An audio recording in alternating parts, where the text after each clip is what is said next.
Selamat siang, perkenalkan nama saya Olivia Mayambria dengan NPM 33220079 dari kelas 3C Program Studi Pendidikan Biologi Fakultas Ilmu Pendidikan Universitas Timur.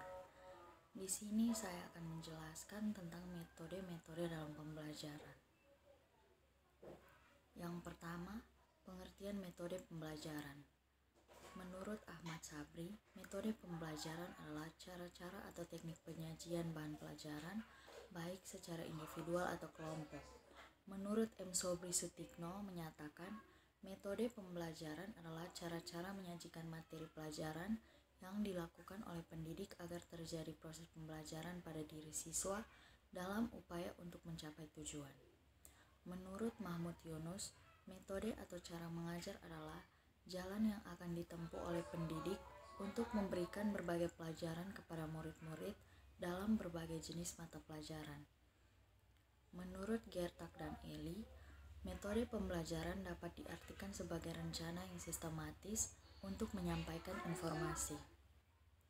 Yang kedua, kedudukan metode dalam belajar mengajar. Metode sebagai alat motivasi ekstrinsik. Motivasi ekstrinsik menurut Sardiman AM adalah motif-motif yang aktif dan berfungsi karena adanya perangsang dari luar.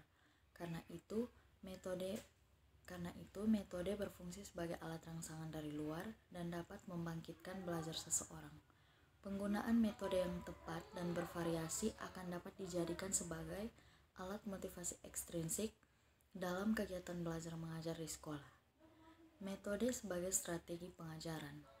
DRA Rostia NK, guru harus memiliki strategi agar anak didik dapat belajar secara efektif dan efisien mengena pada tujuan yang diharapkan. Salah satu langkah untuk memiliki strategi itu adalah harus menguasai teknik-teknik penyajian atau biasanya disebut metode mengajar. Dengan demikian, metode mengajar adalah strategi pengajaran sebagai alat untuk mencapai tujuan yang diharapkan. Metode sebagai alat untuk mencapai tujuan. Tujuan adalah suatu cita-cita yang akan dicapai dalam kegiatan belajar mengajar. Tujuan adalah pedoman yang memberi arah kemana kegiatan belajar mengajar akan dibawa. Guru tidak bisa membawa kegiatan belajar mengajar menurut sekehendak hatinya dan mengabaikan tujuan yang telah dirumuskan. Yang ketiga, pemilihan dan penentuan metode ajar. Sesuai dengan kehendak tujuan pengajaran yang telah dirumuskan, masalah pemilihan dan penentuan metode dalam kegiatan belajar mengajar dengan uraian bertolak dari nilai strategis metode, efektivitas penggunaan metode, pentingnya pemilihan dan penentuan metode, hingga faktor-faktor yang mempengaruhi pemilihan metode pengajaran. Faktor-faktor yang mempengaruhi metode pengajaran adalah yang pertama, nilai strategis metode, yang kedua, efektivitas penggunaan metode, yang ketiga, pentingnya pemilihan dan penentuan metode, dan yang keempat, faktor-faktor yang mempengaruhi pemilihan metode. Ada 4 juga, yang pertama anak didik, yang kedua tujuan, yang ketiga situasi, dan yang terakhir fasilitas. Yang keempat, macam-macam metode pengajaran. Yang pertama, metode eksperimen. Metode eksperimen atau percobaan adalah cara penyajian pelajaran di mana siswa melakukan percobaan dengan mengalami dan membuktikan sendiri sesuatu yang dipelajari. Dalam proses belajar mengajar dengan metode percobaan ini, siswa diberi kesempatan untuk mengalami sendiri atau melakukan sendiri, mengikuti suatu proses, mengamati suatu objek, menganalisis, membuktikan dan menarik kesimpulan sendiri mengenai suatu objek, keadaan atau proses tertentu. Kelebihan dari metode eksperimen yang pertama membuat siswa lebih percaya atas kebenaran atau kesimpulan berdasarkan percobaannya. Yang kedua, dapat membina siswa untuk membuat terobosan-terobosan baru dengan penemuan dari hasil percobaannya dan bermanfaat bagi kehidupan manusia. Kekurangan dari metode eksperimen yang pertama, metode ini memerlukan berbagai fasilitas peralatan dan bahan yang tidak selalu mudah diperoleh dan mahal. Yang kedua, metode ini menuntut ketelitian, keuletan, dan ketabahan. Yang kedua, metode resitasi. Metode resitasi atau penugasan adalah metode penyajian bahan di mana guru memberikan tugas tertentu agar siswa melakukan kegiatan belajar. Metode ini dapat dilakukan di dalam kelas, di halaman sekolah, di laboratorium, di perpustakaan, di rumah siswa, atau di mana saja, asal tugas itu dapat dikerjakan. Kelebihan dari metode resitasi yang pertama lebih merangsang siswa dalam melakukan aktivitas belajar individual ataupun kelompok. Yang kedua, dapat mengembangkan kemandirian siswa di luar pengawasan guru. Yang ketiga, dapat membina tanggung jawab dan disiplin siswa. Kekurangan dari metode resitasi, murid sulit untuk dikontrol mengenai pengerjaan tugas, khususnya untuk tugas kelompok. Tidak jarang yang aktif mengerjakan dan menyelesaikan adalah anggota tertentu saja, sedangkan anggota lainnya tidak berpartisipasi dengan baik. Yang ketiga, metode diskusi. Metode diskusi adalah cara penyajian pelajaran di mana siswa-siswa diharapkan kepada suatu masalah yang bisa berupa pernyataan atau pertanyaan yang bersifat problematif untuk dibahas dan dipecahkan bersama. Kelebihan dari metode diskusi yaitu merangsang kreativitas anak didik dalam bentuk ide, gagasan prakarsa, dan terobosan baru dalam pemecahan suatu masalah, mengembangkan sikap menghargai pendapat orang lain, memperluas wawasan, membina untuk terbiasa musyawarah untuk mufakat dalam memecahkan suatu masalah. Kekurangan dari metode diskusi yaitu pembicaraan terkadang menyimpang sehingga memerlukan waktu yang panjang, tidak dapat dipakai pada kelompok yang besar, ataupun peserta mendapat informasi yang terbatas. Yang keempat, metode demonstrasi. Metode demonstrasi adalah cara penyajian pelajaran dengan meragakan atau mempertunjukkan kepada siswa suatu proses, situasi, atau benda tertentu yang sedang dipelajari, baik sebenarnya ataupun tiruan yang sering disertai dengan penjelasan lisan. Dengan metode demonstrasi, proses penerimaan siswa terhadap pelajaran akan lebih berkesan secara mendalam, sehingga membentuk pengertian dengan baik dan sempurna. Kelebihan dari metode demonstrasi yaitu melalui metode demonstrasi ini, verbalisme dapat dihindari sebab murid disuruh langsung memperhatikan bahan pelajaran yang dijelaskan, sehingga murid akan lebih mudah memahami apa yang sedang dipelajari. Proses pengajaran lebih menarik, siswa dirangsang untuk aktif mengamati, menyesuaikan antara teori dengan kenyataan dan mencoba melakukannya sendiri. Kekurangan dari metode demonstrasi yaitu metode ini memerlukan keterampilan guru secara khusus karena tanpa ditunjang dengan hal itu, pelaksanaan demonstrasi akan tidak efektif. Demonstrasi memerlukan kesiapan dan perencanaan yang matang, di samping memerlukan waktu yang cukup panjang yang mungkin terpaksa mengambil waktu atau jam pelajaran lain. Yang kelima, metode problem solving. Metode problem solving atau metode pemecahan masalah bukan hanya sekedar metode mengajar, tetapi juga merupakan suatu metode berpikir, sebab dalam problem solving dapat menggunakan metode lainnya yang dimulai dengan mencari data sampai kepada menarik kesimpulan. Kelebihan dari metode problem solving, metode ini merangsang pengembangan kemampuan berpikir siswa secara kreatif dan menyeluruh, karena dalam proses belajarnya siswa banyak melakukan mental dengan menyoroti permasalahan dari berbagai segi dalam rangka mencari pemecahan. Kekurangan dari metode problem solving menentukan suatu masalah yang tingkat kesulitannya sesuai dengan tingkat berpikir siswa, tingkat sekolah dan kelasnya, serta pengetahuan dan pengalaman yang telah dimiliki siswa. Sangat memerlukan kemampuan dan keterampilan guru.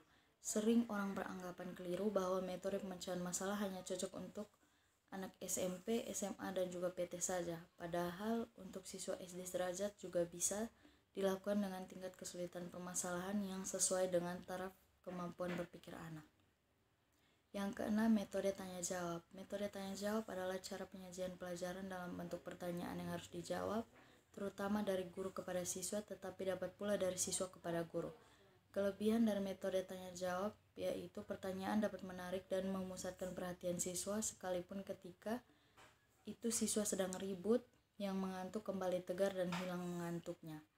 Merangsang siswa untuk melatih dan mengembangkan daya pikir termasuk daya ingatan, mengembangkan keberanian dan keterampilan siswa dan menjawab dan mengemukakan pendapat. Kekurangan dari metode tanya jawab yaitu siswa merasa takut, apalagi bila guru kurang dapat mendorong siswa untuk berani dengan menciptakan suasana yang tidak tegang melainkan akrab. Tidak mudah membuat pertanyaan yang sesuai dengan berpikir dan mudah dipahami siswa. Waktu sering banyak terbuang, terutama apabila siswa tidak dapat menjawab pertanyaan sampai 2 atau 3 orang. Yang ketujuh, metode ceramah. Metode ceramah adalah metode yang boleh dikatakan metode tradisional karena sejak dulu metode ini telah dipergunakan sebagai alat komunikasi lisan antara guru dengan anak didik yang proses belajar mengajar. Meski metode ini lebih banyak menuntut keaktifan guru daripada anak didik, tetapi metode ini tetap tidak bisa ditinggalkan begitu saja dalam kegiatan pengajaran, apalagi dalam pendidikan dan pengajaran tradisional seperti di pedesaan yang kekurangan fasilitas. Kelebihan dari metode ceramah ini, guru mudah menguasai kelas, mudah mengorganisasikan tempat duduk kelas, dapat diikuti oleh jumlah siswa yang besar, dan mudah mempersiapkan dan melaksanakannya. Kekurangan dari metode ceramah yaitu mudah menjadi verbalisme atau pengertian kata-kata, yang visual menjadi rugi, yang auditif atau mendengar yang bisa menerima. Yang terakhir, bila selalu digunakan dan terlalu lama akan membosankan. Yang kedelapan, metode proyek. Metode proyek atau unit adalah cara penyajian pelajaran yang bertitik tolak dari suatu masalah, kemudian dibahas dari berbagai segi yang berhubungan sehingga pemecahannya secara keseluruhan dan bermakna. Pemecahan setiap masalah perlu melibatkan bukan hanya satu mata pelajaran atau bidang studi saja, melainkan hendaknya melibatkan berbagai mata pelajaran yang ada kaitannya dan sumbangannya bagi pemecahan masalah tersebut, sehingga setiap masalah dapat dipecahkan secara keseluruhan. Kelebihan dari metode proyek dapat memperluas pemikiran siswa yang berguna dalam menghadapi masalah kehidupan. Yang kedua, dapat membina siswa dengan kebiasaan menerapkan pengetahuan, sikap, dan keterampilan dalam kehidupan sehari-hari secara terpadu. Adapun kekurangan dari metode proyek, yang pertama pemilihan topik unit yang tepat sesuai dengan kebutuhan siswa, cukup fasilitas dan sumber-sumber belajar yang diperlukan bukanlah merupakan pekerjaan yang mudah. Yang kedua, bahan pelajaran sering menjadi luas sehingga dapat mengaburkan pokok unit yang dibahas. Yang kesembilan, metode latihan. Metode latihan yang disebut juga metode training merupakan suatu cara mengajar yang baik untuk menanamkan kebiasaan-kebiasaan tertentu, juga sebagai sarana untuk melihara kebiasaan-kebiasaan yang baik. Selain itu, metode ini dapat juga digunakan untuk memperoleh suatu ketangkasan, ketepatan, kesempatan, dan keterampilan. Adapun kelebihan dari metode latihan, pembentukan kebiasaan yang dilakukan dan menambah ketepatan serta kecepatan pelaksanaan, pemanfaatan kebiasaan-kebiasaan yang tidak memerlukan konsentrasi dalam pelaksanaannya, pembentukan kebiasaan-kebiasaan membuat gerakan-gerakan yang kompleks, rumit menjadi lebih otomatis. Adapun kekurangan dari metode latihan yaitu menghambat bakat dan inisiatif siswa, karena siswa lebih banyak dibawa kepada penyesuaian dan diarahkan jauh dari pengertian, menimbulkan penyesuaian secara statis kepada lingkungan, membentuk kebiasaan yang kaku karena bersifat otomatis. Baik, yang terakhir merupakan kesimpulan. Berdasarkan pembahasan pada makalah ini, maka dapat disimpulkan metode pembelajaran merupakan suatu cara atau strategi yang dilakukan oleh seorang guru agar terjadi proses belajar pada diri siswa untuk mencapai tujuan. Kedudukan metode dalam belajar mengajar adalah sebagai berikut. Yang pertama, metode sebagai alat motivasi ekstrinsik. Yang kedua, metode sebagai strategi pengajaran. Dan yang ketiga, metode sebagai alat untuk mencapai tujuan. Pemilihan dan penentuan metode dalam kegiatan pembelajaran dengan uraian bertolak dari nilai strategis metode, efektivitas penggunaan metode, pentingnya pemilihan dan penentuan metode, hingga faktor-faktor yang mempengaruhi pemilihan metode pengajaran. Beberapa metode pembelajaran yang dipakai di kelas ada 9. Yang pertama metode eksperimen, yang kedua metode resitasi, yang ketiga metode diskusi, yang keempat metode demonstrasi, yang kelima metode problem solving, yang keenam metode tanya jawab, yang ketujuh metode ceramah, yang kedelapan metode proyek, dan yang terakhir metode latihan. Baik, sekian hasil presentasi dari saya. Selamat siang dan terima kasih.